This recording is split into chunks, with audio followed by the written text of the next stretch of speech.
au nom de notre département des sciences politiques et administratives, et surtout des étudiants que vous allez entretenir, je vous souhaite, Excellence, Monsieur le vice-premier ministre, la bienvenue dans ces beaux cadres du local 6, notre faculté des sciences sociales, administratives et politiques.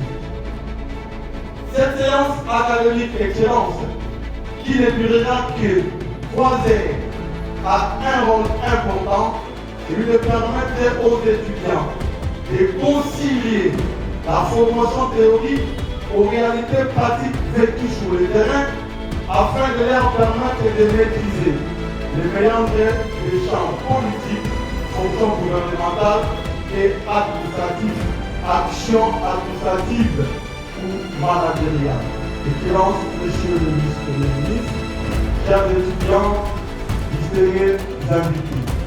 Cette séance académique visant la relation ou la jonction entre la politique et l'administration en République démocratique du Congo cherche à amener les étudiants à cerner le rôle de chaque programme dans la gestion de la gestion. C'est pour dire la politique et l'administration vont se croiser aujourd'hui sur le plan pratique. Donc, je vous invite alors à être très attentifs et très actifs.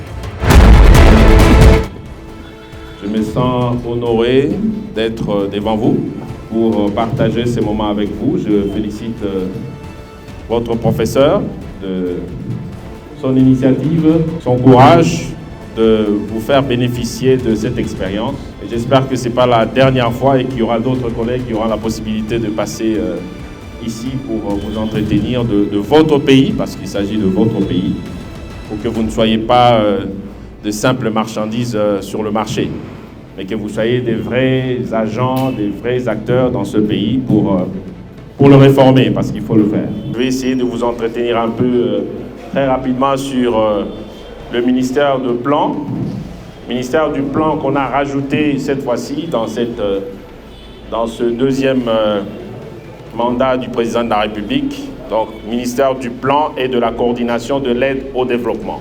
Alors, la mission principale, je le dis déjà, planifier et programmer la politique de développement économique et social de notre pays, avec comme mission donc la planification, la programmation, budgétisation, suivi et évaluation de la politique de développement, et puis l'accompagnement des ministères sectoriels, comme je l'ai dit, dans le processus d'élaboration des outils, parce qu'en réalité, il faut veiller sur la cohérence. On vient dans un ministère pour l'impulser, pour avoir du résultat. Donc, je crois que c'est là où vous aurez votre frontière entre ceux de l'administration et ceux qui veulent devenir des grands politiciens. Si on veut faire de la politique, on fait la politique pour faire avancer son pays, et pour le cas de notre pays, nous venons transformer notre pays.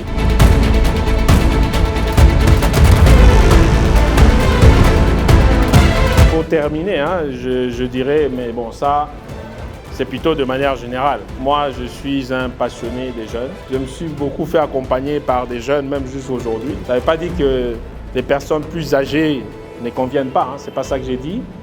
Mais je pense qu'il faut donner un peu de chance à la jeunesse, surtout ceux qui sont capables de se transformer, de se dépasser. Je parle ici de la culture de l'excellence, en commençant par la culture des résultats. Si vous n'avez pas ce mindset-là, vous n'allez pas aider le pays, vous n'allez pas vous aider vous-même. Il faut être orienté résultat. Ça veut dire qu'il faut être des gens qui savent apporter des solutions. Et je pense que la jeunesse, vous avez suffisamment à donner pour la République. La première richesse, comme dit le président de la République.